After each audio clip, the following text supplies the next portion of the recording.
Les deux ça tourne. Les deux ça tourne. Ok. On est parti. Bien, on est parti. Ok, allez, c'est parti. Alors bienvenue dans l'épisode numéro 7. On a compté ce matin, on est au 7e épisode à méditer. Ici on est au Burgundy, dans le premier arrondissement de Paris avec Léandre Vivier.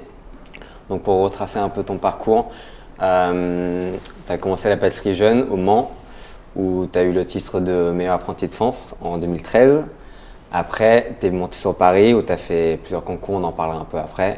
Tu es passé sous-chef du Peninsula à 23 ans, après du Georges V à 25 ans et maintenant on est un peu plus chez toi, donc tu es chef. C'est ça, à la maison. Au Burgundy. Donc merci déjà pour l'accueil, c'est trop bien d'être là. Bien, merci à vous, bravo pour ce que vous faites, c'est trop cool d'avoir des impulsions comme ça, en plus de gens qui viennent du monde de la pâtisserie, c'est cool. Ouais, merci beaucoup. Cool, ouais, merci, c'est vrai que c'est cool de pouvoir se concentrer sur un projet en dehors du travail quotidien, mais qui reste quand même dans la pâtisserie. Je pense que c'est cool et comme on disait tout à l'heure, nous ça nous permet de construire un peu un carnet d'adresses et de rencontrer différentes personnalités comme toi. Nous on est trop contents. Oui, tout à fait, c'est des visions tellement différentes. Je trouve que c'est enrichissant, comme je disais, c'est au-delà de juste le travail de pâtissier, c'est trop cool de pouvoir se confronter à plein d'autres visions, d'autres façons de penser. Chacun a tellement, je trouve, sa façon de faire. Je trouve ça trop bien pour vous, en plus, dans le métier, de vous nourrir de tout ça, ça doit être trop canon. Puis même sur les épisodes qu'on a pu faire, on a déjà pu voir plein de manières différentes de penser, plein de visions de la pâtisserie, même des producteurs ou quoi. Ouais, et puis les retours qu'on a aussi, ça paraît tout bête, mais ne serait-ce qu'un commentaire qui dit « Ah bah cette chocolaterie a l'air top », en parlant justement du… Enfin, moi, ça me fait plaisir parce que bon, je pense pas qu'on contribue à grand chose, mais de le dire un tout petit peu, on contribue au métier, tu vois, c'est cool. Canon. Donc voilà, donc l'épisode 7, là on est au Burgundy à une semaine de Pâques. Ouais, c'est donc ça. Merci déjà pour le temps, parce qu'à mon avis, le temps doit se faire rare. Toujours, il y a toujours. Donc on a vu cette année là l'œuf millefeuille, c'est ça? Ouais, c'est ça. Millefeuille, je sais pas si tu veux nous parler un peu comment tu as trouvé un peu cette forme, un peu le côté créatif de… Après c'est vrai que tout ce qui est un peu Pâques, Noël, en pâtisserie c'est toujours des moments un peu phares, je trouve, d'expression de créativité, puis il y a toujours une attente qui est un peu haute, donc c'est un joli terrain de jeu pour nous. Et c'est vrai que cette année moi je voulais faire un œuf avec beaucoup de mouvements, avec quelque chose qui rajoute un travail de la main, tu vois, que ce soit pas juste quelque chose de démoulé, qu'il y ait vraiment un travail d'ajout de la main plus approfondi. Et en soi, moi j'aime beaucoup le côté très graphique, c'est quelque chose qui me plaît beaucoup dans le dessin, dans l'art, etc. Et j'essaie toujours d'amener un petit côté graphique dans les pâtisseries. Et là du coup cette année, quand on a commencé à chercher un peu ce qu'on voulait faire, on a essayé plein de choses et en fait il y avait ce côté un peu papier enroulé on avait déjà un peu travaillé au Georges V et ça donne toujours des formes assez graphiques et en fait en roulant des papiers d'une certaine façon en fait on a réussi à recréer un peu la forme d'œuf et je me suis dit partons de cette base de départ là pour faire un œuf millefeuille. En plus ça rappelle quelque chose qui est très pâtissier. À l'intérieur on a mis un praliné au feuilletage, comme ça on essaie de jouer le jeu jusqu'au bout. Et en plus de ça, en plus d'avoir un moule du coup qui reprend toutes ces millefeuilles, on est venu vraiment mettre des feuilles en chocolat une à la main, posées. Et je trouve que ça devient un produit qui est vivant, qui est un vrai travail de pâtissier, de nos équipes, etc. Et ça, c'est assez cool.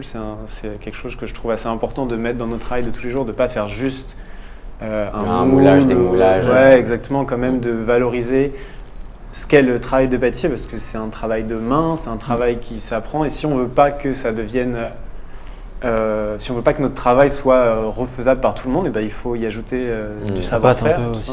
J'en parlais justement avec un autre ami pâtissier. C'est vrai que selon les établissements, il y a plus ou moins de budget peut-être pour la création de moules, etc. Ouais, bien sûr. Mais je trouve que c'est pas, on peut pas se bloquer à ça, même sans moule, même sans budget.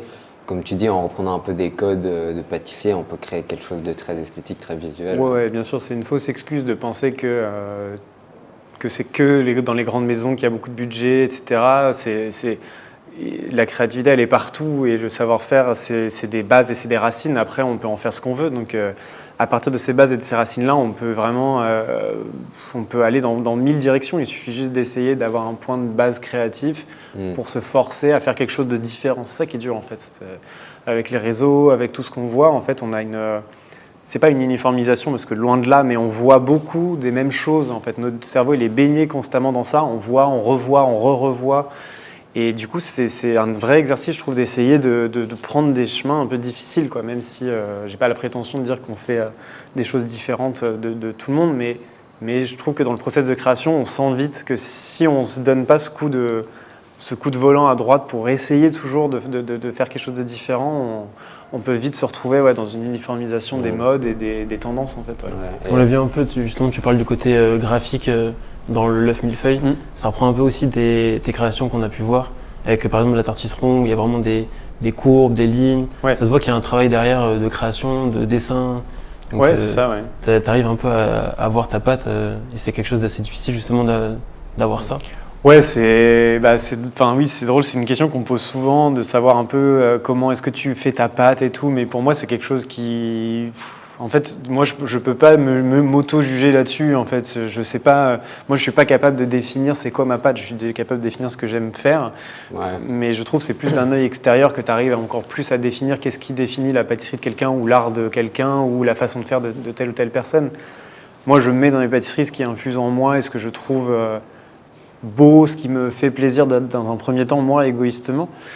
Et voilà, mais après, qu'est-ce qui définit la patte de quelqu'un je ne saurais pas dire particulièrement. Pour moi, c'est un ensemble de plein de choses, mais je trouve ça intéressant parce que je serais capable de le faire sur plein d'autres gens, plein d'autres pâtissiers, comme vous, on a tous commencé en voyant des pâtissiers ou des artistes ou des gens qui avaient une façon de créer leurs produits très particulière, ou même en voyant un produit sans savoir que c'était eux, on savait que c'était eux. Enfin, je veux dire, moi, comme je disais, j'ai commencé le métier avec Claire Hetzler, c'était vraiment... tout ce qu'elle faisait, c'était incroyable. Côté très encore maintenant, féminin, très élégant. Ouais, il y avait un côté très moderne, très contemporain dans ce qu'elle proposait. Et genre, je me souviens très bien, quand il y a quelque chose qui sortait, il n'y avait même pas besoin de savoir que c'était elle, ça se voyait. Et c'est là, elle, du coup, on pouvait identifier sa patte, mais voilà, je pense que c'est une infusion de plein de choses, l'identité, la patte, et je pense que la personne qui crée les produits est peut-être la moins à même de pouvoir définir ce que c'est que sa patte, en fait. Parce que nous, on en parlait un peu juste avant, c'est vrai que même si toi tu t'en rends pas compte, moi je trouve que tu as déjà un peu justement créé ce truc, et ça m'arrive déjà même de dire ça ressemble un peu à ce que fait Léandre, alors que tu es encore très jeune et tu vas encore développer ça. Ça fait pas longtemps que tu es chef, donc bien sûr, tu vas encore plus développer ce côté, mais c'est trop cool d'avoir un peu trouvé ce côté très géométrique. Je sais que tu aimes beaucoup l'architecture, tu essaies beaucoup de lier ça un peu dans tes dressages, tes desserts. On va en parler un peu tout à l'heure, mais Doc qui sera le prochain grand pâtissier, quand tu travailles, on voit toujours le petit trait carré, très organisé pour le poste, et justement le jury, ils essayent de te faire ressortir un peu le côté un peu foufou. Oui, bien sûr, oui. Après j'avais 22 ans à l'époque. Mais oui, effectivement, il y a une base de ça, et je pense qu'il faut apprendre à apprivoiser ça, parce que qu'est-ce qui fait aussi... Qu'est-ce qui fait ta différence avec les autres? C'est important de le savoir soi-même aussi, quand même, pour l'apprivoiser aussi, parce qu'on est dans un monde où tout va très vite, des gens qui ont du talent, il y en a plein, il y en a 1000. Qu'est-ce qui fait la différence? Qu'est-ce qui fait que ce que tu vas proposer va être un peu différent de ce qui se fait déjà ou autrement? Et je pense que ça, il faut savoir l'apprivoiser quand même, parce que... et se faire infuser de plein de choses différentes. C'est ça aussi, surtout. Les inspirations. Que les inspirations soient différentes, et ça rejoint plein de choses que je dis souvent, mais moi, dans ma vie en général, j'aime pas du tout l'idée de déterminisme. J'aime pas l'idée de me dire je suis fait pour faire ça. Je suis pas fait pour être pâtissier. Je suis humain, je suis fait pour faire plein de choses comme n'importe qui. J'adore faire de la pâtisserie, ça me passionne parce que j'y ai trouvé plein de choses, de terrain d'expression. Mais j'aime aussi faire plein de choses, j'aime aussi voir d'autres choses. J'aime aussi m'intéresser à 1000 choses qui n'ont rien à voir avec ça, rencontrer d'autres personnes qui ont des visions du monde qui sont complètement différentes. Et je pense que c'est aussi cette pluralité des univers qui donne aux chefs pâtissiers, aux chefs cuisiniers, à n'importe qui, aux artistes, une vision du monde qui leur est propre et qui sont capables de rendre d'une certaine façon. Je pense que quelqu'un qui est enfermé dans ce qu'il fait et qui est limité dans sa curiosité au reste du monde ne sera jamais capable de donner quelque chose de profondément différent et pluriel, je pense. Je pense que ça se ressent aussi des fois quand on est au travail, on est tellement la tête dans le guidon, sur un dessert ou un décor ou n'importe quoi, et c'est en plus des fois en sortant sur un week-end où en fait on va avoir une lumière sur putain je vais faire comme ça. Exactement. Parce que oui, en sortant du contexte du travail, ça donne un peu d'air frais. C'est vrai que toi ça se voit, même en étant chef dans un hôtel comme le Burgundy, tu arrives quand même à équilibrer un peu ton côté aussi personnel, à faire d'autres projets? Ouais, bien sûr, mais parce que c'est déjà, encore une fois, c'est pas du tout une vérité. Chacun a vraiment sa propre vision du monde et son propre équilibre à trouver pour pouvoir être là où il a envie d'être. Mais moi, j'ai commencé ce métier.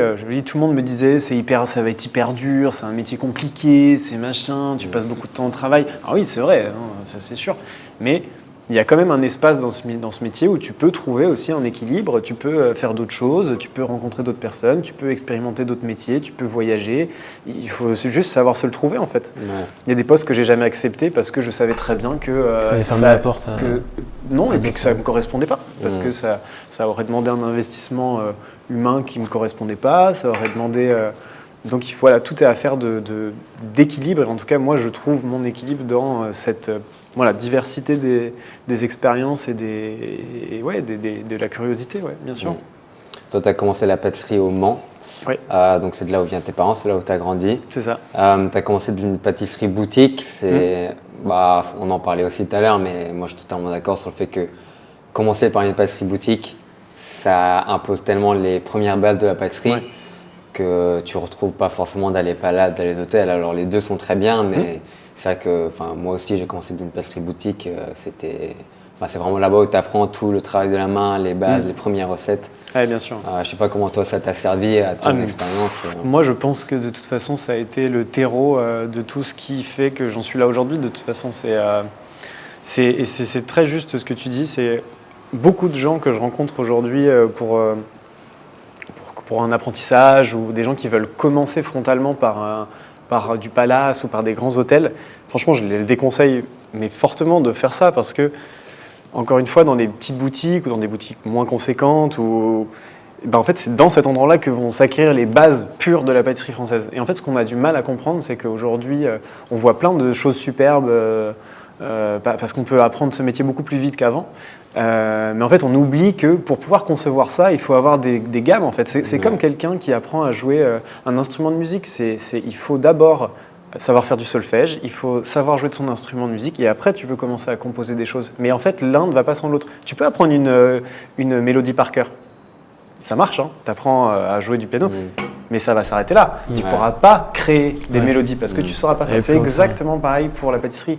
Il faut déjà acquérir toutes les bases parce que ces bases-là, moi je me rends compte tous les jours dans mon quotidien, c'est ces bases-là qui sont à l'origine de tout et dans tous les points de création. Donc c'est un conseil que je peux donner à tous les jeunes, c'est commencer dans des maisons où vous allez pouvoir apprendre des choses basiques, bien faites. Attention, dans une ambiance de travail, mais des vraies bases de pâtisserie, savoir faire de la pâte à choux correctement, savoir étaler un biscuit correctement, savoir cuire quelque chose correctement. Mais ça paraît con, mais c'est ça. Et je pense vraiment que quand on rentre dans des établissements plus prestigieux, dans des grands hôtels dans lesquels vous travaillez, dans lesquels j'ai pu travailler aujourd'hui, etc., en fait, c'est un niveau qui est déjà beaucoup trop élevé pour apprendre ce métier-là. En fait, on n'est plus dans les bases, on est dans l'après.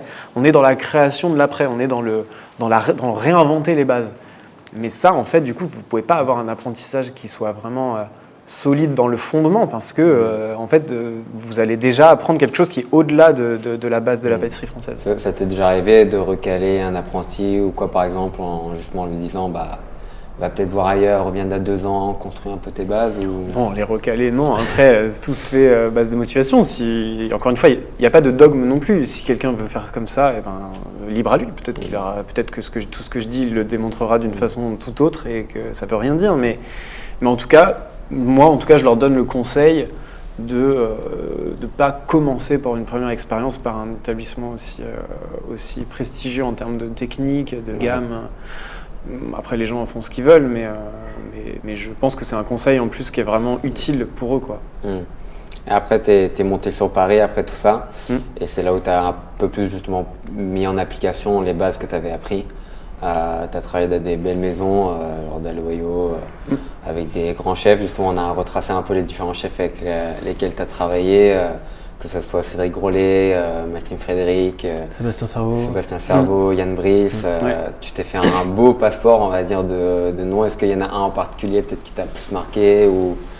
Non, tous m'ont marqué. Après, il y en a. Enfin, je pense que le premier nom qui me vient, c'est quand même Sébastien Servo parce que c'est vraiment lui qui m'a fait confiance. Je sortais du Mans, une petite boutique en pâtisserie. J'arrivais à Paris, j'étais un jeune.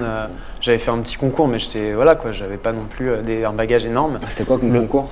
C'était un concours de pièces en pastillage à Nantes, je crois. Okay. Parce que le MAF, c'était après le MAF, du coup ou... Le MAF, c'était après. Le MAF, c'était quand j'étais chez Dalloyau, justement. Ok, d'accord. Et quand je suis arrivé, mais quand je me souviens de cet entretien que j'ai fait avec Sébastien Servo où je lui disais, bah voilà, moi je tire du sucre chez moi, je me suis fabriqué une petite lampe à sucre, que je fais ça. Et genre, il y a quelque chose qui a connecté à lui quand il était plus jeune. Ouais. Et du coup, il m'a pris un peu sous son aile et déjà, il m'a quand même permis de pouvoir rentrer dans une belle maison qui était Dalloyau. Et ensuite de ça, du coup, j'ai passé le MAF, c'est lui qui m'a épaulé et tout, donc ça a vraiment été un père un peu dans ce milieu-là. Un an après, j'ai rencontré Yann Brice, du coup, qui bossait aussi chez Dalloyau, donc là, j'avais un peu un premier pied dans ce monde qui n'est pas un grand monde, parce que tout le monde se connaît un petit peu dans ce milieu, c'est quand même un milieu qui est assez bienveillant. Il faut quand même faire ses preuves, mais c'est vrai que c'était un bon carnet d'adresses. Mais je ne l'ai jamais vu comme tel, je l'ai jamais vu comme un carnet d'adresses, c'est plus des belles rencontres humaines qui m'ont marqué, que j'ai trouvé belles et qui m'ont inspiré aussi, parce que encore une fois, dans un milieu où il y a des profils à éviter, il y a des gens qui sont bien, d'autres moins bien, et j'ai été heureux de pouvoir tomber sur ces gens qui étaient bien et qui m'ont inculqué aussi que dans ce milieu, il pouvait y avoir des gens bien, il pouvait y avoir une belle valeur de transmission, je l'ai vraiment ressenti comme tel. Et effectivement, après, j'ai fait mon premier poste au Meurice en tant que commis, juste après mon BTM, où là, j'ai rencontré, j'étais dans la brigade de Cédric Grolet pendant un an. Et c'était génial, quoi. C'est la première fois que je bossais dans un palace. C'était en plein boom de Cédric Grolet. J'ai travaillé avec Maxime qui était sous-chef, du coup. C'était le moment où ça partait vraiment. C'était le moment où ça commençait à être la folie. Mais j'ai adoré voir ça, c'était génial. C'était pas facile tous les jours, mais j'ai adoré voir ça. J'en garde un souvenir très formateur, très positif. Ça a demandé une grosse réadaptation d'entrer vraiment dans le monde du palace, de l'hôtellerie, parce que c'était le premier poste. Ouais, il y a toujours une marche, bien sûr, je pense, parce que c'est un monde à part quand même, le palace. Mais en vrai, je pense que j'étais tellement heureux de pouvoir voir un peu ce niveau de pâtisserie qui était tellement élevé. Enfin, tu te sentais un peu au max de ce qui se faisait à l'époque. C'était trop bien, quoi. De voir des produits, des façons de faire qui étaient totalement différentes. Et puis aussi de voir ce côté un peu, tu vois, journalisme, presse, engouement, comment ça fonctionne, la communication, tout ça. C'est intéressant, tu vois. C'était hyper intéressant de voir. C'était le début de la communication avec les réseaux sociaux. C'était avant vraiment le gros boom de la pâtisserie. Maintenant, il y a pas un pâtissier qui n'a pas Instagram. Mais non, mais moi je me souviens de Cédric Grolet qui était venu dans le labo qui nous avait dit putain les gars, expliquez-moi juste sur Insta. Il créait sa page pro Insta. Comment on met une photo de profil Non, il avait déjà les Insta et tout, mais il n'avait pas la page pro Facebook, pardon. La page pro Facebook. Donc je me dis, c'est trop drôle, tu vois, d'avoir vu ça. Et maintenant, au niveau où il est et tout. Mais en tout cas, moi j'en garde un souvenir assez challengeant, il y avait beaucoup de travail, mais quand même assez beau dans le sens aussi, c'est là où j'ai découvert ce que c'était qu'une brigade, on était une équipe quand même assez soudée. Enfin voilà, je pense qu'avec le temps, les difficultés s'oublient un peu et on ne garde que le positif. Ouais, ça c'est vrai que c'est un truc que moi j'essaie de rappeler souvent aux équipes que, en fait, des fois tu es tellement dans le dur, tu passes ton temps un peu la tête dans le guidon. En fait, tu oublies que dans 10-15 ans, quand tu vas repenser à ça, au final, tu retiendras que les meilleurs moments. Ouais. Et ça, comme tu dis, ça soude en fait. Bien sûr. Que tu passes tellement de temps avec les mêmes personnes, que tu es quand même beaucoup sous pression, ça crée des liens hyper forts. Et j'imagine que tu as dû garder des liens avec différentes personnes que tu as traversé le métier. Ouais, quelques-uns. Ça ne veut pas dire qu'il faut tout accepter, il faut mettre quand même les choses en perspective. Il y a quand même, dans le monde de l'hôtellerie, de la restauration, il y a encore du travail, je trouve, sur l'équilibre vie personnelle, vie pro, sur l'investissement, sur tout ce qu'on peut justifier sous le joug de la passion. Voilà, je pense qu'il y a encore un peu de travail là-dessus. Mais effectivement, il faut quand même prendre du recul des fois et savoir voir aussi que, en fait, ce que je ne me rendais pas forcément compte à ce moment-là et ce que plein de gens qui travaillent dans des établissements prestigieux ne se rendent pas compte, c'est que c'est aussi un passeport pour plein de choses. Enfin, c'est une ligne aussi sur un CV, c'est une expérience qui a de la valeur sur le marché du travail et qui, moi, m'a servi pour plein de postes que j'ai pris après. Donc ça aussi, c'est important, quoi, mine de rien. Ça a de la valeur, ça a une valeur. C'est dur, mais c'est dur parce que c'est prestigieux, parce que c'est aussi des endroits où vous avez des attentes qui sont très hautes, donc ça fait partie du jeu, voilà. Et encore une fois, c'est un équilibre. Il ne faut pas tout accepter, mais il faut quand même effectivement prendre du recul et savoir que c'est une expérience en or, quoi, vraiment. J'ai des souvenirs de la réouverture du Ritz, où on décollait toutes les étiquettes de tous les culs de poule, de toutes les marises, dans des labos tout neufs, encore pas finis. Enfin, pas beaucoup de gens qui ont eu la chance de travailler dans des labos. C'est génial, quoi.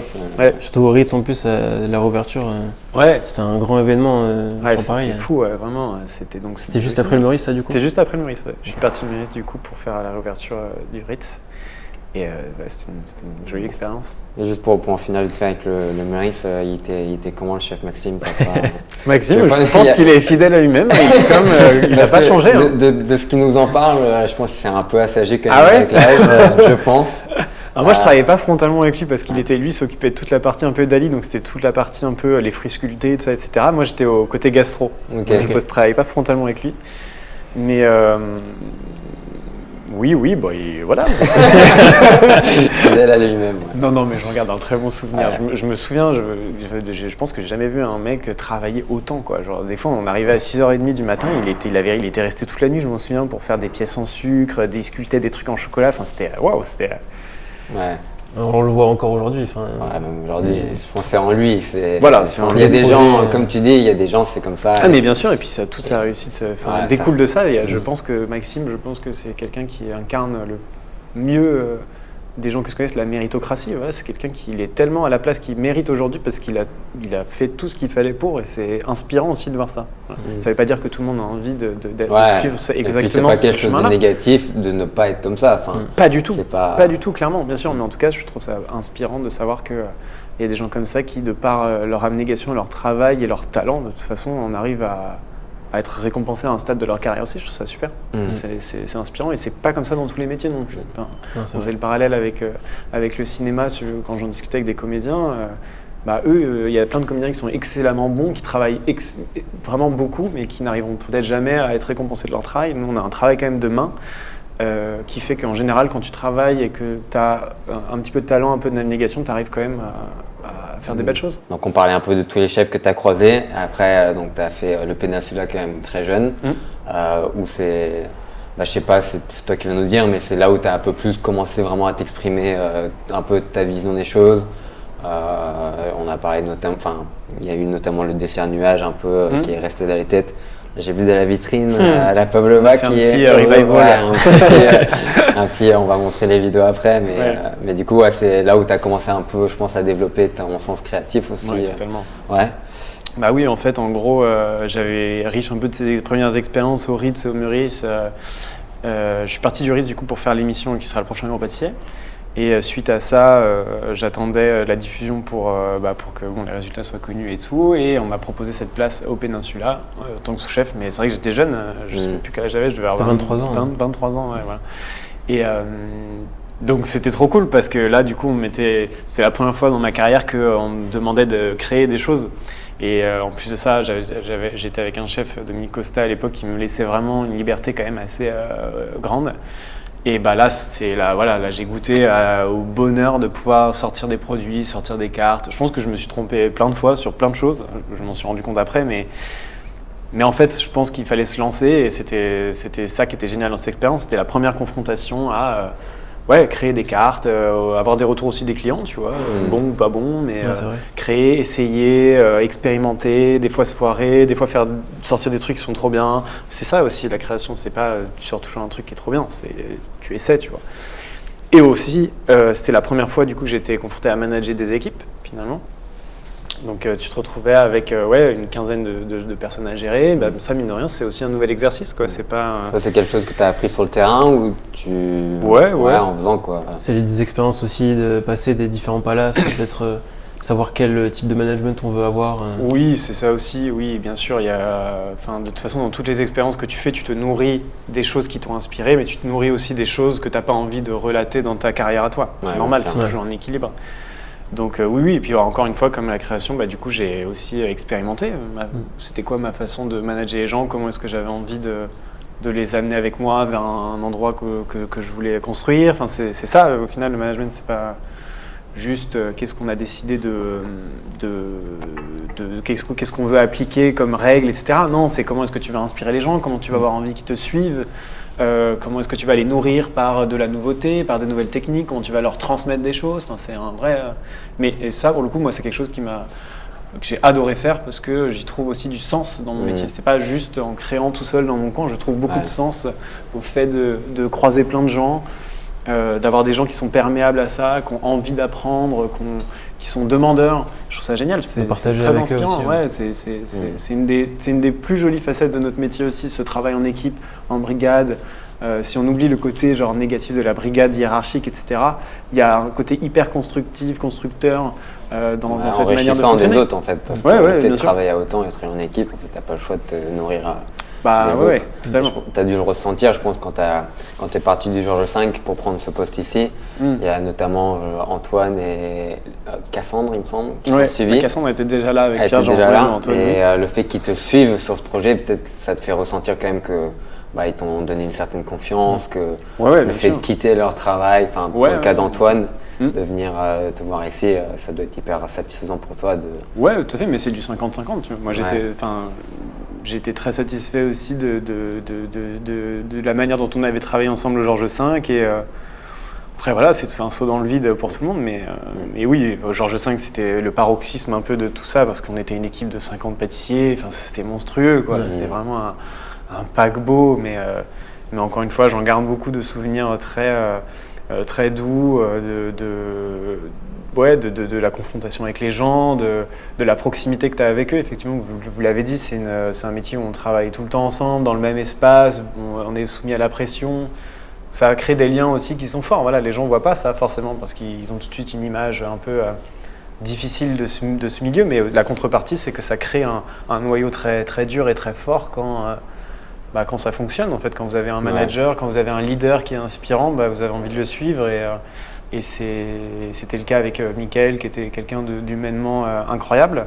Donc forcément, quand tout ça roule, ça crée quand même quelque chose de fort, avec des relations qui sont puissantes, qui sont fortes. Et puis quand vous avez aussi ce truc qui découle, tous les sous-chefs, les chefs adjoints, ceux qui vont s'occuper de recrutement, vont recruter des gens qui vont être dans ce même état d'esprit-là. Enfin, vous voyez, en fait, tout est un cercle. C'est vraiment le capitaine qui donne tout ce qui va découler, quoi. C'est lui qui va donner la décision de quel sous-chef il va prendre, quel adjoint il va prendre, quelle décision eux vont prendre en fonction de ça, qui vont recruter, quel type de personnes, comment ces personnes-là vont réagir. Vous voyez, tout est pyramidal en fait. Et c'est ça qui crée l'osmose et l'ambiance d'une équipe. Je trouve que ça se ressent même dans les grosses équipes. Je trouve même dans les équipes où il y a 40-60 personnes, tu ressens quand même que l'ambiance générale est quand même donnée par le chef d'orchestre, comme tu dis. En fait, vu que ça en découle sur les autres après, ça va de soi. J'imagine que ça doit d'autant plus se voir dans une plus petite équipe comme ici. Mais déjà au Georges, je pense que tu devais ressentir quand même que tu as quand même le chef qui, a ses sous-chefs, mais le fait de déléguer, après, ça se ressent dans l'équipe quand même. Ah oui, bien sûr. Oui, non, clairement. Ça, de toute façon, c'est quelque chose de très humain, encore une fois, vu qu'on travaille tous dans le même endroit. Quand le chef est agacé par quelque chose, ses sous-chefs vont l'être, ils vont le retransmettre au chef de partie, vous voyez, c'est juste du travail d'humain en fait. Ce n'est pas un travail de pâtissier, c'est un travail d'humain. C'est partout dans n'importe quelle filière. Juste que nous, en plus de ça, on a ce facteur passion, amour du travail bien fait, créativité, pression. Voilà, tout ça mélangé fait un peu ce mélange un peu particulier qui est celui de l'hôtellerie. Et de la restauration générale, je pense. Tu as parlé un peu du côté négatif, un peu des brigades, le côté un peu hiérarchique. C'est quoi pour toi, le côté négatif, c'est quoi? C'est le fait que ça soit autant hiérarchisé, tu trouves que... Non, pas forcément négatif, mais il faut comprendre en fait à quoi sert la hiérarchie et il faut que ce soit une hiérarchie utile. En fait, il faut savoir quand même qu'on travaille dans des métiers où on est très peu formé sur le management. Dans notre formation initiale de base de pâtissier, de cuisinier, on est très peu formé sur ça en fait. On n'a pas beaucoup de base, on s'inspire un peu de ce qu'on voit, etc. Et on est confronté à un milieu où on va évoluer dans quelque chose qui est quand même hiérarchique et donc dans lequel il y a une notion de pouvoir. Vous voyez ce que je veux dire? Une notion de pouvoir. Et elle est très appuyée dans notre métier. Elle peut l'être parce qu'on donne beaucoup de responsabilités et beaucoup d'intérêt à ça. Et le côté vicieux de ça, c'est que si on ne comprend pas à quoi sert la hiérarchie, on peut vite s'en servir d'une mauvaise façon.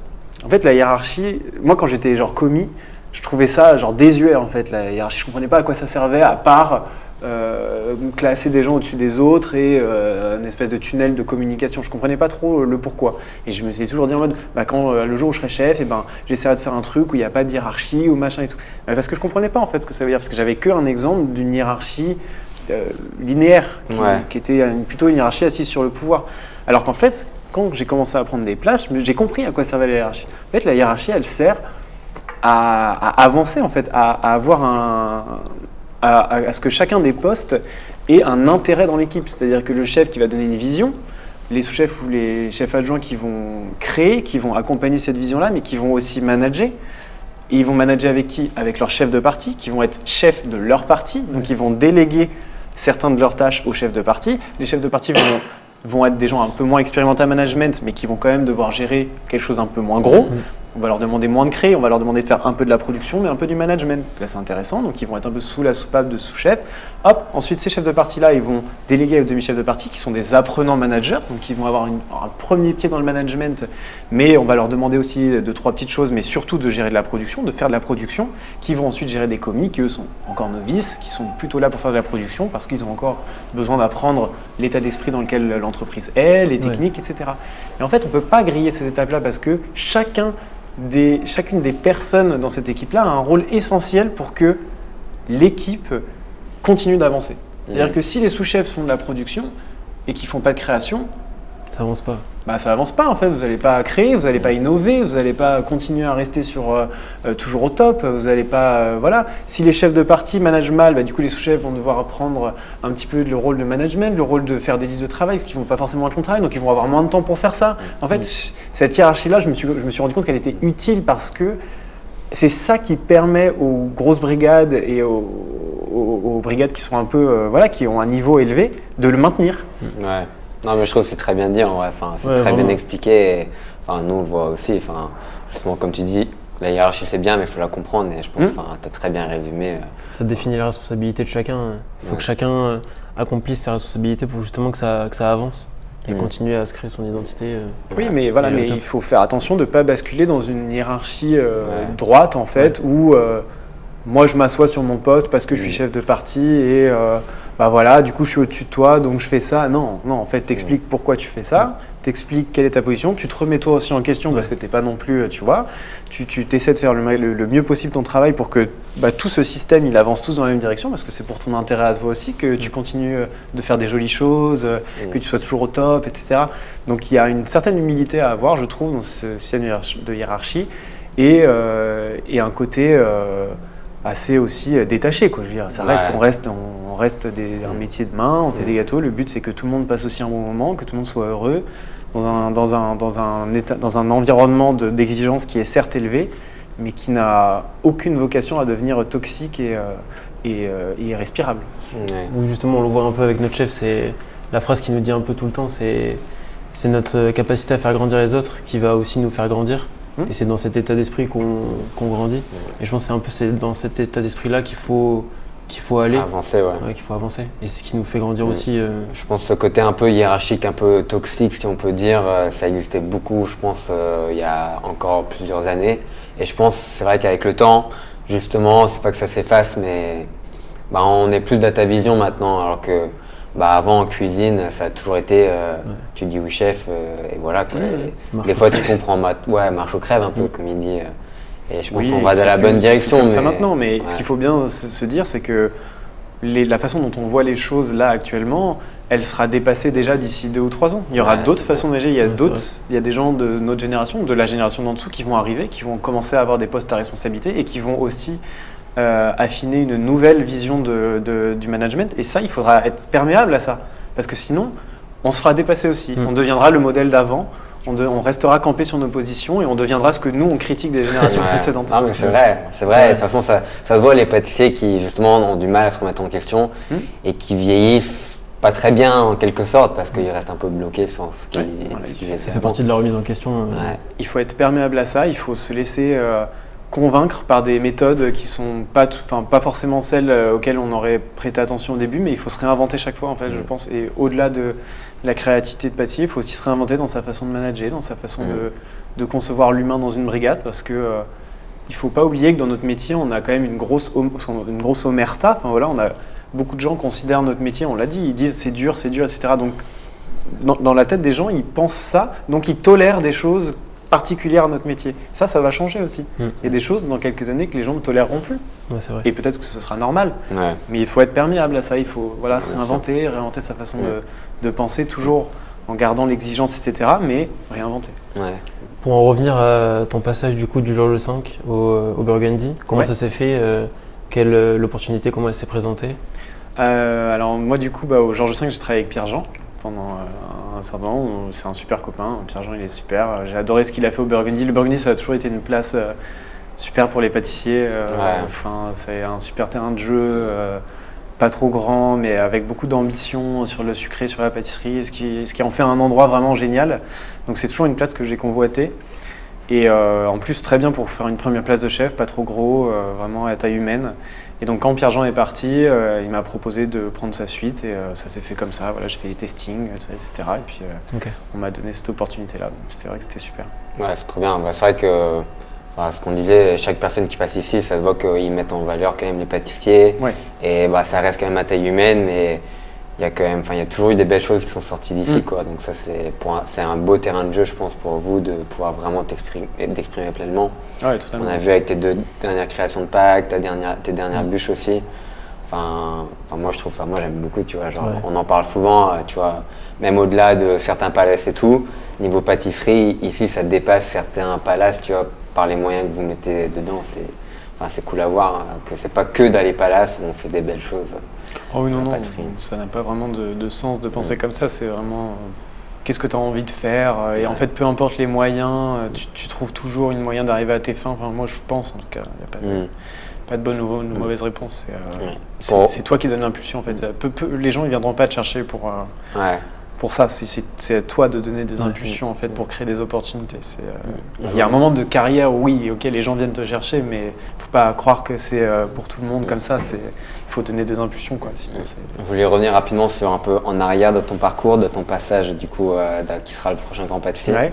Notre premier invité, Ivan, il faisait partie de la saison 1. Ah ouais, c'est vrai, ouais. Donc toi, c'était la saison 2. La 3. La 3, c'était la dernière. Juste après. Ouais. Tu avais fait les MAF avant, mais bon, niveau concours, c'est 2 choses totalement différentes, je pense. Ouais. Les MAF, justement, tu es beaucoup dans un peu l'institution, un peu de la pâtisserie.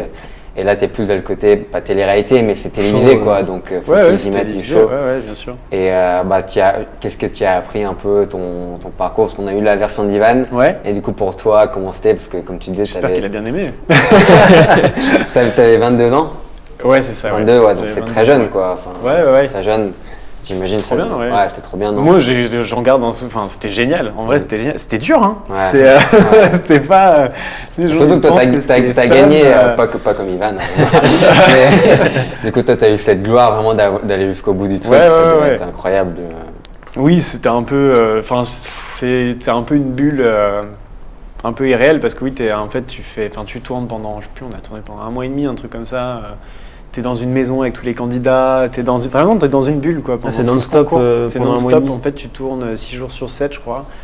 Enfin, tu tournes pas tout le temps parce que si t'es pas en qualification, enfin si t'es pas en repêchage, tu fais pas toutes les épreuves, mais tu tournes quand même une grande partie. Et donc ouais, t'es avec les candidats tout le temps. Donc toi, t'es dans une espèce de petite bulle, quoi. Mais c'était génial. Moi, je me suis fait plein de copains là-bas que je revois encore.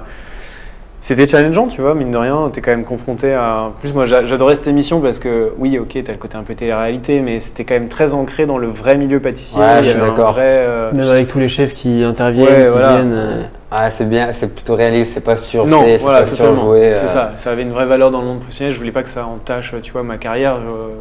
Mais au final, c'était... Enfin, je trouve, les confrontations avec les chefs, avec les autres candidats, c'était toujours des gens très sérieux, c'était quand même bienveillant, tu vois, il y avait pas de...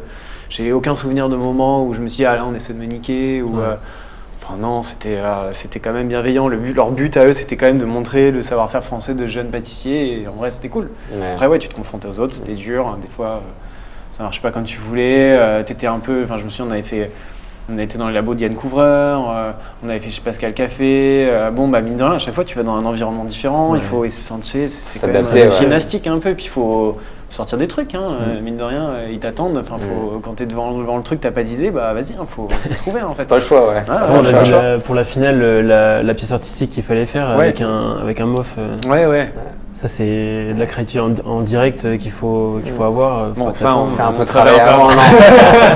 Les off. On va pas donner tous les tips, oui, non. Non, ça, je crois qu'on l'avait eu la veille ou un jour avant pour quand même pouvoir proposer un truc Là, tu solide. fais une nuit blanche jusqu'au lendemain. Ouais, pas forcément, mais oui, au moins, tu essaies de faire un truc solide, quoi. Mais non, j'en garde vraiment un très joli souvenir. C'était après ton passage au Ritz? Juste après, ouais. Juste après, du coup, parce que j'ai vu dans la phase finale, il y avait François Perret justement.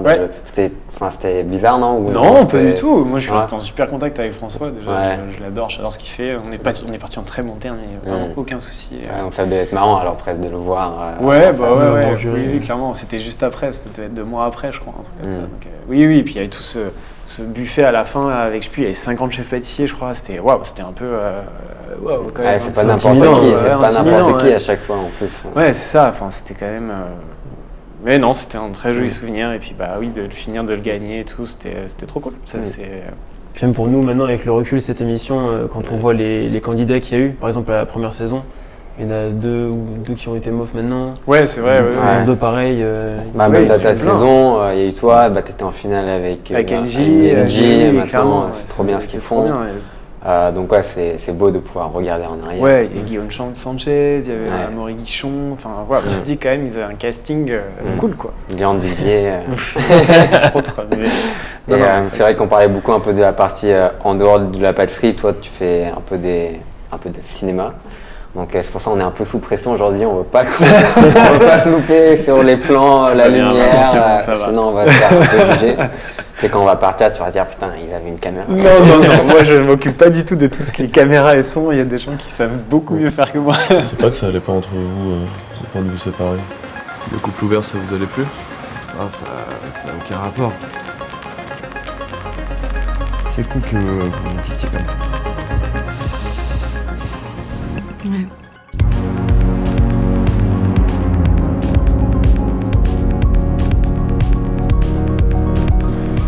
Dans les films et dans les livres, ils veulent te faire croire que l'amour c'est comme ça, que machin, mais c'est pas ça.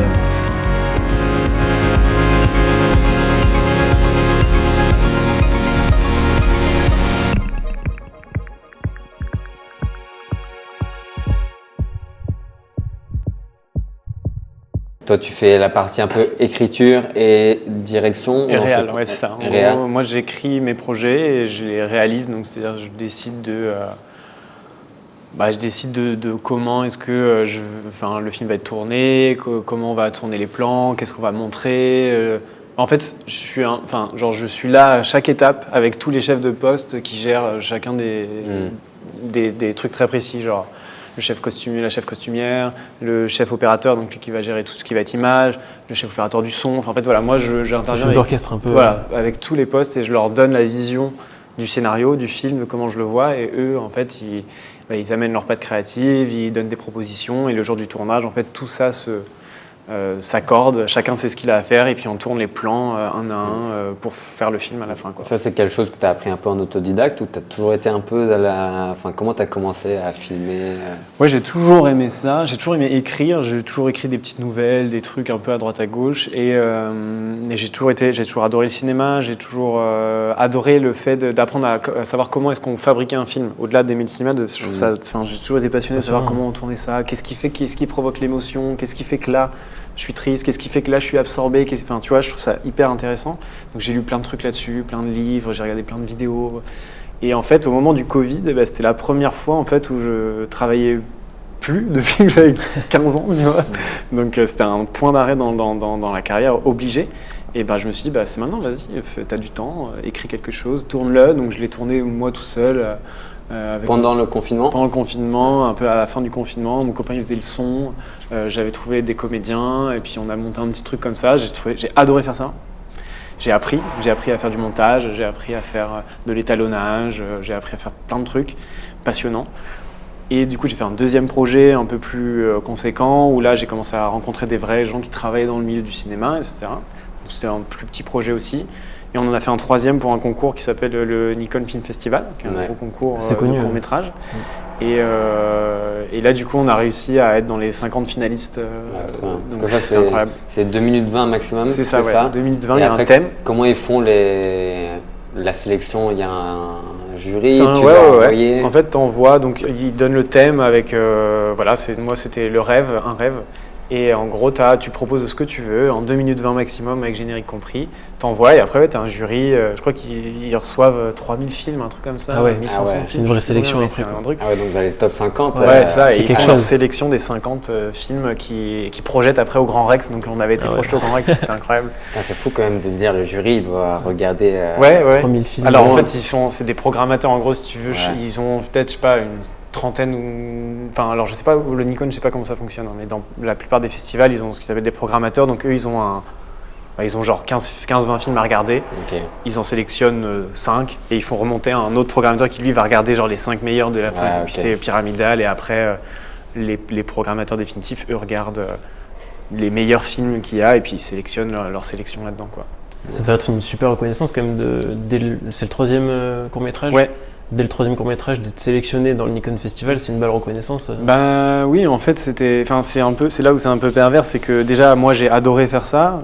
C'est un truc qui commençait à prendre de plus en plus de place dans ma vie. Et en plus de ça, quand tu es encouragé par le fait de réussir à décrocher des jolies sélections comme ça, tu te dis, non, mais là, il faut continuer, tu vois. Ça donne envie d'aller plus loin que ça. Ouais, et puis ça m'a ouvert des jolies portes, du coup, pour pouvoir produire mon premier court-métrage. Donc, c'est-à-dire là, c'était plus moi qui investissais de l'argent dessus, c'est plus moi qui...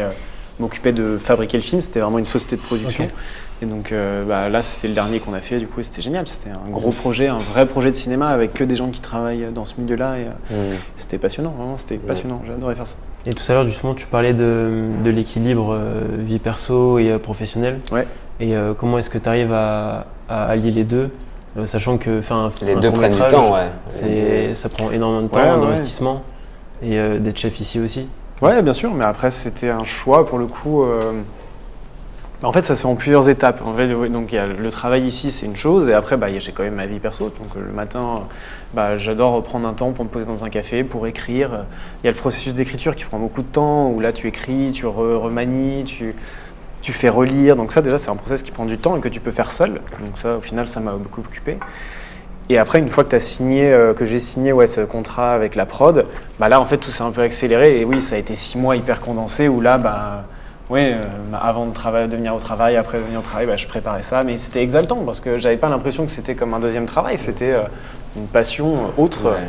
Et c'est très agréable, je trouve, de se nourrir d'autres choses, d'avoir une respiration dans sa vie professionnelle de pâtissier aussi. Enfin, moi, en tout cas, j'en ai retiré quelque chose d'aussi de positif, de complètement sortir de cette pensée, de penser au quart, de penser à son établissement. Et je trouve que, j'ai pas senti du moins que ça m'avait coûté quelque chose en termes de créativité ou de place dans le monde de la pâtisserie. Donc ouais, après je pourrais pas faire ça éternellement. Là j'en étais arrivé à mon max, de ce que je pouvais faire.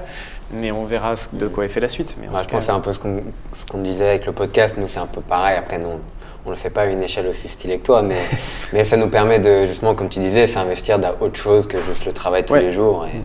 Et j'imagine, même dans ton labo, quand tu fais des gâteaux, tu dois des fois penser à tes courts-métrages. Putain, si je fais ça comme ça... Ouais, ça arrive pas souvent, mais c'est vraiment, pour moi, c'est vraiment des choses qui sont assez imperméables les unes des autres. C'est pas... c'est vraiment deux choses différentes. Quand je suis d'ici, je suis vraiment ici, quoi. Genre, j'adore ce qu'on fait. Là, pour le coup, je suis assez proactif dans ce qu'on fait. J'ai envie qu'on avance vite, tac, c'est assez méthodique, tu vois, comme façon de faire. Et c'est la même chose pour les films. Et du coup, quand j'ai du temps libre là-dessus, quand je suis dans un tout autre mood quand je travaille sur mes films, ou j'ai besoin de musique, je suis vraiment stimulé par d'autres choses, tu vois. Donc c'est vrai que c'est assez cool d'avoir ces deux parties très, très imperméables les unes des autres. Ouais. Par rapport au court-métrage, du coup, c'est le premier qui est produit. Est-ce que ça a eu un impact un peu sur la vision artistique du court-métrage? Est-ce que ça a été un peu limité ou ils ont un droit de regard un peu sur... La production? Ouais. Alors, c'est pas... oui, bien sûr, ils ont un droit de regard. Après, en France, c'est toujours le réalisateur qui a le dernier mot sur le film. Okay. Après, là, sur du court-métrage, c'est une petite échelle. C'est pas... on reste des partenaires artistiques, en fait. Okay. Eux, en fait, le rôle d'un producteur, c'est vraiment de trouver les financements et c'est d'accompagner toute la structure du film, donc gérer les décors, les contrats, etc., toute la partie vraiment fabrication du film en elle-même, mais c'est aussi un soutien artistique parce qu'en fait, faire un film, c'est faire des choix à longueur de journée. En fait, c'est décider qu'on va faire ça plutôt que ça qu'on va garder ça plutôt que ça, qu'on va monter ça de cette façon-là plutôt que d'une autre façon. Donc c'est super aussi d'avoir un support artistique. C'est plus Funeb en fait. C'est un travail d'équipe, tout simplement. L'un peut difficilement marcher sans l'autre. Okay. Et pour des projets de cette envergure, même si ça reste du court-métrage, c'est la première fois que je travaillais avec autant de gens, avec du matériel professionnel, avec autant de chefs de poste. Enfin, mine de rien, c'est du management aussi. C'est vraiment une aventure humaine. Hein. C'est pareil là. On a tourné pendant 6 jours. Pendant 6 jours, t'es pendant une très grosse partie de ta journée avec les mêmes personnes qui sont sous pression parce que il faut tourner, il faut tourner tout ce qui est à tourner, il faut le faire bien, il faut gérer les trucs qui sont imprévus. Enfin, c'est condensé, hein, vraiment. Donc, c'est ça qui est cool. Là, ton prochain court-métrage, donc tu l'exposes le 28 avril, c'est ça? Ouais, c'est ça. Voilà. Et ça fait partie du coup d'un festival encore, c'est ça? Ouais, c'est sa toute première sélection en festival en fait. Donc là, en gros, nous, on a fini le court-métrage, on l'a fini en novembre de l'année dernière, je crois. Donc là, maintenant, on va essayer de le faire vivre dans les festivals, à droite à gauche, on l'inscrit pour qu'il puisse vivre vraiment dans le monde du cinéma, qu'il puisse être vu. Et puis pourquoi pas que ça débouche sur d'autres choses après, mais là du coup voilà le 28 ce sera sa première sélection, donc il va être projeté pour la première fois des gens qui n'ont pas vu le film et c'est très cool. Ouais, c'est trop bien. On en parlait un peu tout à l'heure, on essaiera de venir voir si avec plaisir. Ça serait trop cool de pouvoir voir aussi. C'est trop univers. Que la pâtisserie. Okay. Bon, on a toujours une dernière petite question, après je l'ai un peu posée tout à l'heure.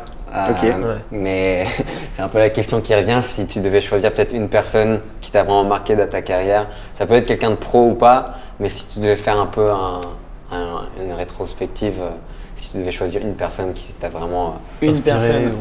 Du coup, tout à l'heure tu as un peu dit Sébastien Fervoux, mais est-ce que tu as peut-être un autre nom à nous donner Oui, bien sûr, il y en a un autre. Et c'est Philippe Gast, c'est mon maître d'apprentissage en fait quand j'étais en CAP. Tout simplement parce que comme je vous l'ai dit, en fait, il faut toujours. Je pense qu'une carrière, elle part toujours d'une petite graine, et cette petite graine-là, il faut qu'elle soit arrosée par quelqu'un. Et ce monsieur-là, en fait, il avait un tel amour de son métier, de son travail, Enfin, il voulait tout faire. Vous voyez, genre dans sa boutique, on faisait tout, on faisait le nappage neutre nous-mêmes, on faisait tout nous-mêmes, la glace, enfin, on faisait tout.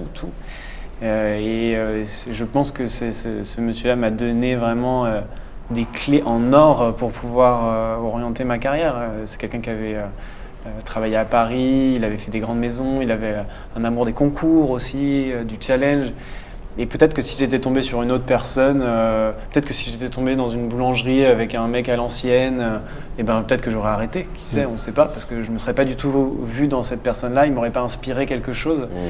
Et donc je le remercie pour tout ce qu'il m'a inculqué. Et si j'en suis là aujourd'hui, c'est aussi en partie grâce à lui. Donc c'est une personne clairement marquante de tout ce parcours. Ouais. C'est vrai que les premiers maîtres d'apprentissage, ça peut être tellement déterminant aussi dans la suite du parcours. C'est ça, bien sûr. Surtout parce que vu qu'on commence jeune, tu es encore en train de te développer, ne serait-ce que de manière personnelle. Donc clairement. Avoir un maître d'apprentissage justement plus ou moins bien, ça peut beaucoup affecter une carrière. Clairement. Et donc là, il m'a vraiment donné tout de suite un amour de ce travail que j'ai eu envie de faire grandir. Donc c'est quand même génial, je trouve, d'avoir encore ce type de personnes-là qui savent transmettre quelque chose d'hyper fort à des jeunes qui ont 15 ans. Bon, je sais pas si tu veux revenir sur autre chose, je pense qu'on a fait un beau petit tour. Merci beaucoup en tout cas, merci à vous. Un plaisir. C'était un plaisir. Merci beaucoup. On va faire un petit tour du labo, voir quelques gâteaux, histoire de mettre un peu des images sur les personnes qui les fabriquent. Allez.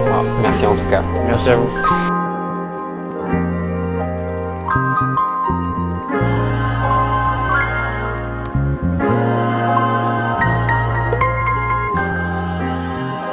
Rebonjour tout le monde, bonjour.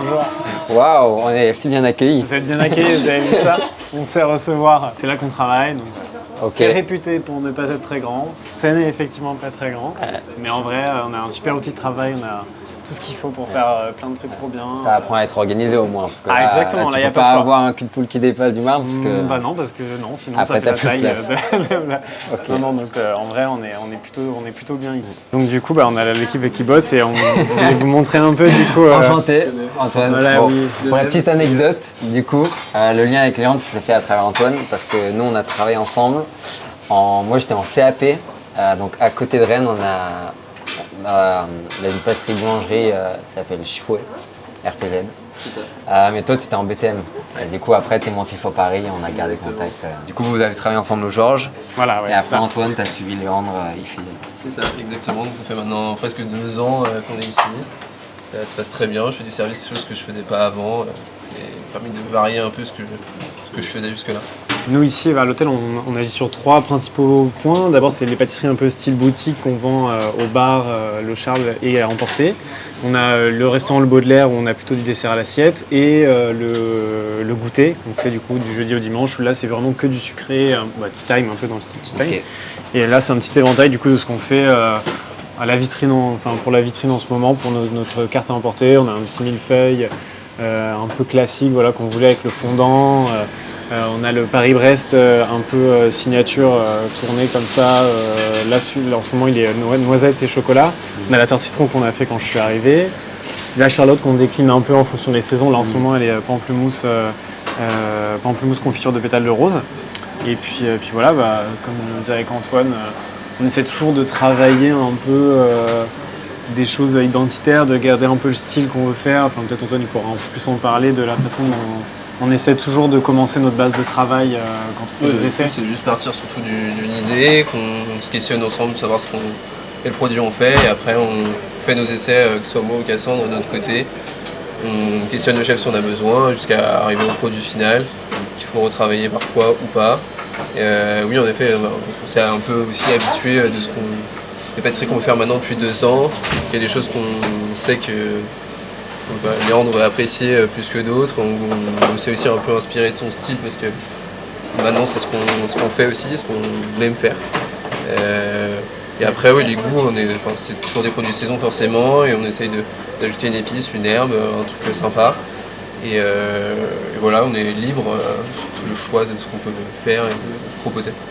Ce qui est cool, c'est vrai que vous avez le restaurant, mais du coup, avec la vitrine, vous travaillez aussi un peu des pâtisseries boutiques presque en fait. Vous reprenez un peu les codes de base de la pâtisserie. Dans le sens du Georges, au final, moi, j'avais plutôt fait beaucoup de desserts à l'assiette, donc c'était un peu le truc qu'il fallait se remettre dedans, la conception des produits qui doivent durer un peu longtemps, qui doivent être transportés, tout ça, c'était un truc pas forcément confortable au début, et au final, on s'y est pris, mais comme je disais, on essaie toujours de prendre une base de départ d'un produit classique, de ne pas partir trop loin, de garder des marqueurs connus et d'y ajouter un geste, un pochage. Enfin, oui, sur la tarte citron, on a toujours ce pochage fait un à un à la main. Pareil sur le Paris-Brest. Sur le millefeuille, avec Antoine, il travaillait sur ce travail sur le fondant.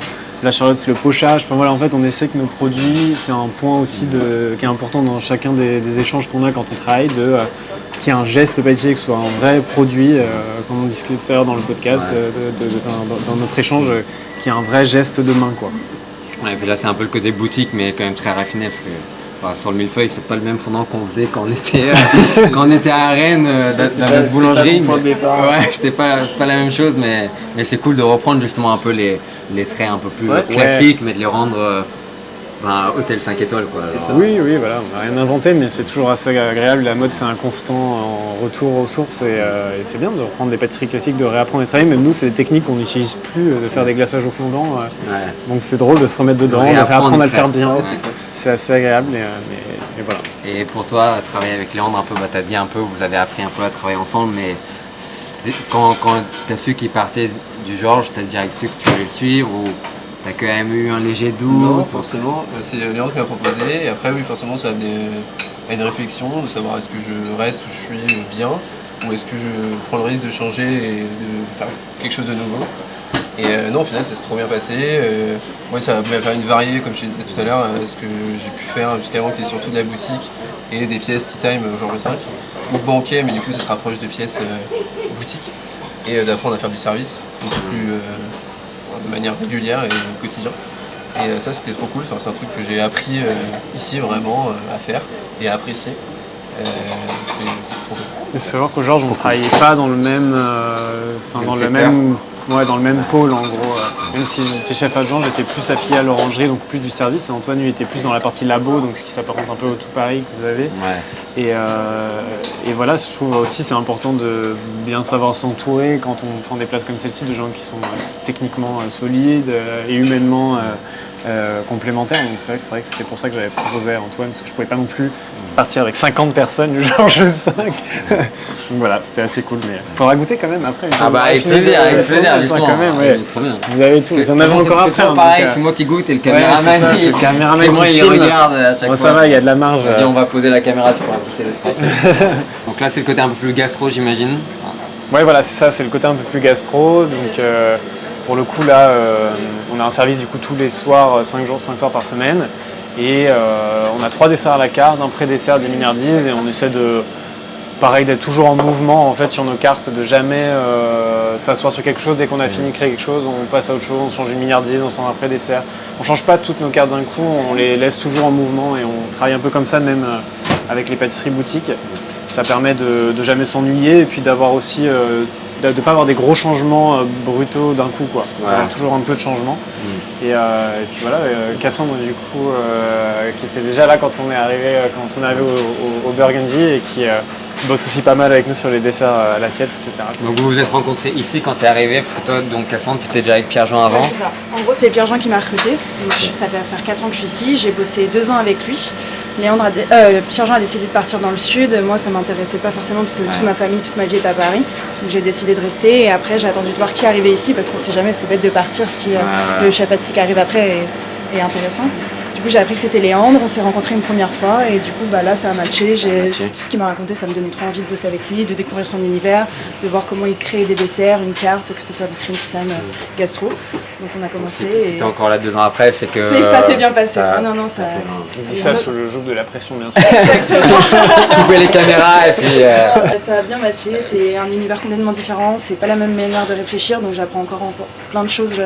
Après, ça m'a permis d'évoluer aussi, donc c'est ça qui est cool. On bosse toujours ensemble, que ce soit sur la création des desserts, pareil comme disait Antoine, vitrine et titane. On goûte tous ensemble, on pense tous ensemble, donc c'est ça qui est cool et ça nous fait plus évoluer et avancer plus loin encore, donc c'est ça qui est intéressant. Donc là, on est sur le, je sais pas, tu nous expliquer un peu. Fraise géranium, donc ça c'est le dernier que Léandre a créé, qui est sorti la semaine dernière à la carte. Donc c'est un dessert autour de la fraise. Donc on a une compotée fraise, on a une chantilly au géranium, des petites meringues en dessous. Là, je vais venir rajouter les petites cresses. Donc là, justement, on retrouve un peu le côté un peu géométrique avec les formes, un peu les alignements. Toujours dynamique, toujours vivant, on n'a jamais rien de très... Vas-y, coche. On a fait un bingo. C'est la petite phrase qui sort souvent. C'est son mantra. C'est très bien. C'est vraiment, je le place, je le dis, c'est vraiment ce qu'il dit tout le temps. Il y a une ligne conductive, mais après c'est vraiment toujours vivant, toujours dynamique. Il n'y a pas une cresse pile poil au bon endroit. Ce qu'il faut, c'est qu'elle soit dans l'assiette, que tous les éléments soient là, juste et bien exécutés, mais que l'essentiel soit dans l'assiette, c'est le goût, quoi. Okay. Ça, je trouve ça cool. C'est un vrai apprentissage aussi parce que c'est au-delà d'apprendre à... Et ça, c'est quelque chose que je trouve assez intéressant du point de vue cuisinier, c'est que nous, pâtissiers, on est très techniques, on est des gens qui sont très techniques. Et je trouve que c'est bien de se forcer aussi à apprendre la sensibilité, tu vois, comment...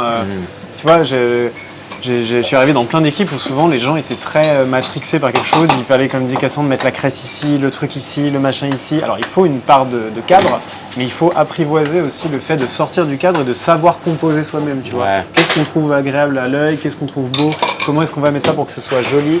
Ça s'apprend et c'est ce que je trouve d'intéressant dans ce côté un peu vivant, quoi. Et là, on est vraiment sur une pomme caramélisée longtemps au four qu'on a vidé. Et à l'intérieur, on a mis un petit crémeux au pain grillé, une crème crue fumée. Enfin là, on est sur un truc très rond, super un peu fermier, tu vois, avec ce petit nid de chips de pain là. Et dessus, on a fait une sauce. À côté, on a fait une sauce un peu cuisinée avec du vinaigre de pomme balsamique. Et pour rafraîchir ça, on a du coup une crème glacée foin et un sorbet cidre. Donc ça, on reste vraiment sur un côté super crémeux, super rond en fait, de fin d'hiver un peu. Et le dernier dessert, Cassandre, elle peut vous en parler parce que c'est elle qui a bossé un peu dessus sur le dessert au chai. Justement, on était dans un petit café à côté, justement, le côté barista. C'est à la mode, mais c'est trop cool, tu vois, de reprendre un peu les codes. Ça a inspiré de ça, d'un dirty chai latte, donc on a travaillé ça autour vraiment du café. Et du chai, et donc qui est infusé dans plein d'éléments du dessert, que ce soit dans le crémeux chocolat, dans le cerclage, dans la mousse, dans le siphon. Toujours qu'on retrouve ce côté réconfortant mais gourmand, donc il y a un praliné amande très coulant à l'intérieur et on joue avec les techniques chaud-froid, donc il y a un parfait glacé aussi, café. À côté on va venir verser une sauce chocolat bien chaude pour qu'à chaque fois ça joue entre les textures, les saveurs, mais que ça reste toujours gourmand mais sans être trop lourd et c'est aéré grâce à un siphon café. Ah, très bien. Dans les gros menus, du coup, à côté, tu as aussi une petite tasse qu'on n'a pas là, mais tu as une petite tasse avec aussi encore un crémeux, une glace café chai. On vient faire exactement le même motif avec du sucre glace.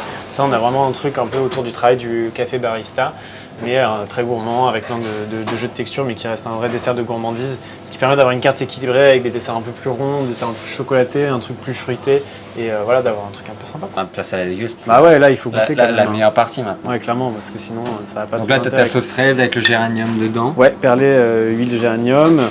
Là, pareil, du coup, on a la petite sauce chocolat assez fluide, tu vois, pour que ça vienne vraiment donner un côté liant à tout le dessert. Et là, la sauce un peu cuisinée qui vient vraiment nourrir un peu la pomme, tu vois, et lui donner un côté hyper crémeux, quoi. Ok, bon, c'est parti. Je sais pas, on commence par lequel? Commencer par le fraise, ça va être un peu moins fort. Après, t'as la pomme et le chai, c'est peut-être à finir par ça, quoi. Okay, Comment c'est fait un peu l'aspérité sur la meringue? C'est vraiment une glace royale classique et on a mis du sucre glace dessus, du codinège un peu là, et ça donne cette texture un peu. C'est bien parce que ça rappelle un peu le. Ouais. Je sais pas si c'est cherché Ouais, comme ça, l'assiette et la forme un peu irrégulière. j'attaque. je tape ici. Non, mais allez-y, ouais, bien sûr, c'est fait pour ça. Manger une petite teinte de citron aussi après, c'est important. Ah, super bon. Ah, c'est pas trop mal comme journée de week-end, on vient goûter des gâteaux. Ouais, j'avoue, c'est hyper bon. Vous avez Ouais. une vie difficile. Voilà, un côté un peu floral, tu vois.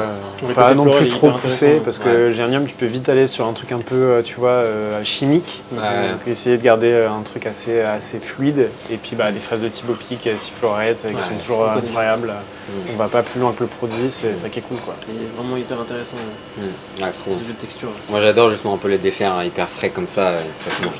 Peut-être tu pourrais en manger 3. Ouais, bah ouais. Surtout dans la saison, là, on est en plein dedans. Toujours agréable d'arriver en début de printemps comme ça et d'avoir ces produits qui commencent à arriver, c'est toujours aussi, ça fait plaisir. Tu vois, on sort de l'hiver, de produits qui sont toujours un peu moins fun à travailler ou plus ronds. Là, voilà, d'avoir des trucs un peu plus vivaces, frais, c'est cool. Tu veux finir? Vas-y. Vous avez encore du travail, hein, je vous conseille de pas tout manger d'un coup. Clairement. Ok, après la pomme, Ouais, la pomme, ouais, vas-y.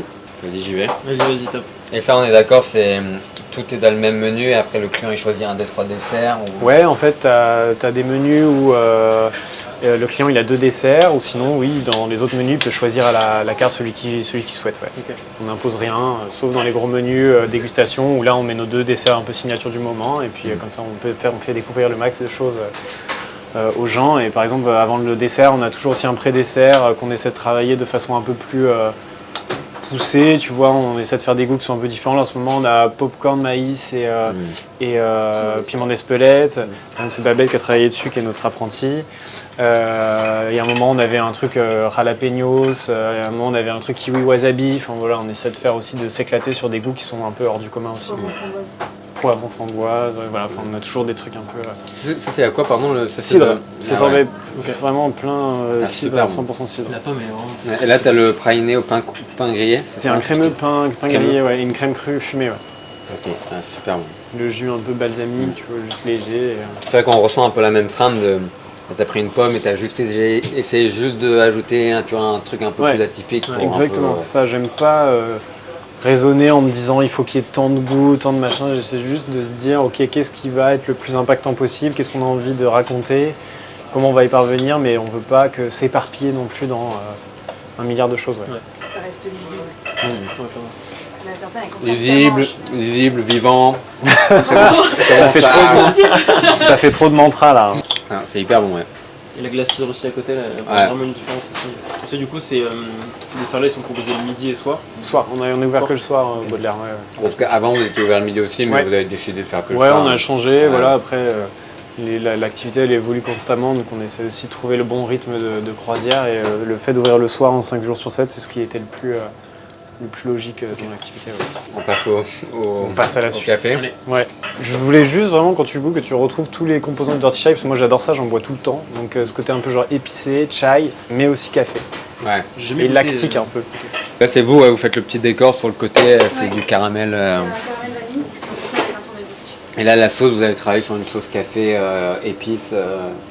Ouais, c'est ça, ouais, qui reprend un peu le même code. Je crois que c'est mon préféré, tu vois. Ouais, hyper bon. Moi je suis plus fruits, Le frais, je trouvais que c'était hyper bon, mais ça, j'adore. J'ai les épices sur la fin qui arrivent. Ouais.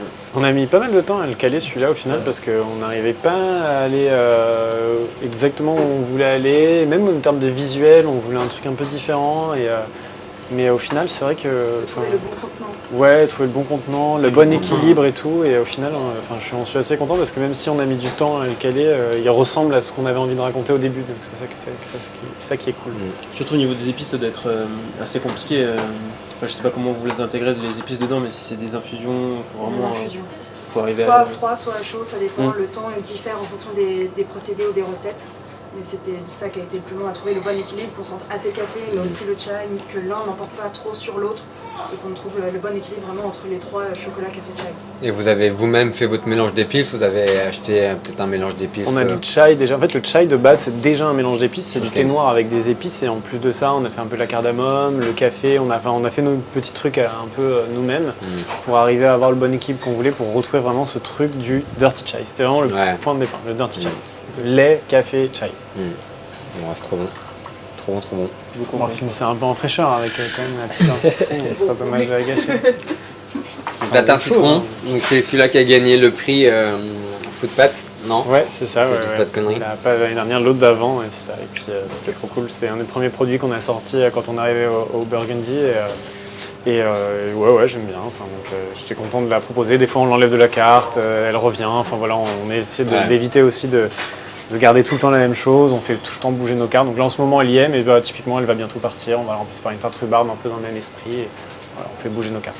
Là, ça rejoint un peu du coup ce qu'on disait au niveau de l'architecture, là on retrouve les courbes. Ouais, puis ce concept de la manger un peu différemment, tu vois, ouais, bien sûr. Et l'idée, c'est que tu puisses retrouver un peu dans chaque morceau la même proportion de tout, de teinte de crème au citron, de gel chiso, de meringue, et que tu puisses la manger un peu facilement, tu vois. C'est ça que j'aimais bien dans ce format de tarte. Ouais, c'est vrai que ça te prend la cuillère. Ouais, tu peux le manger à la main. Ouais. Toujours dur avec le citron de trouver l'équilibre, la bonne acidité, mais pas trop. Et là, je trouve que c'est hyper bien réussi. Ouais, c'est cool. Puis il n'y a pas forcément de bonne réponse. Ouais, il y a tellement de façons d'aimer la tarte citron déjà. Il y a des gens qui aiment bien que c'est très rond, d'autres très acide, d'autres très doux. Moi, c'est vraiment un truc tellement personnel.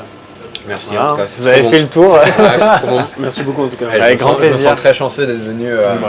Des trucs en plus, c'est trop bien. Et puis une belle dégustation après. Ouais. La boucle est bouclée.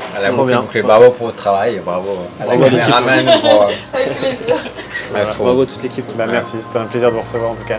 Merci beaucoup. Allez, ciao. Je sais pas comment. Voilà.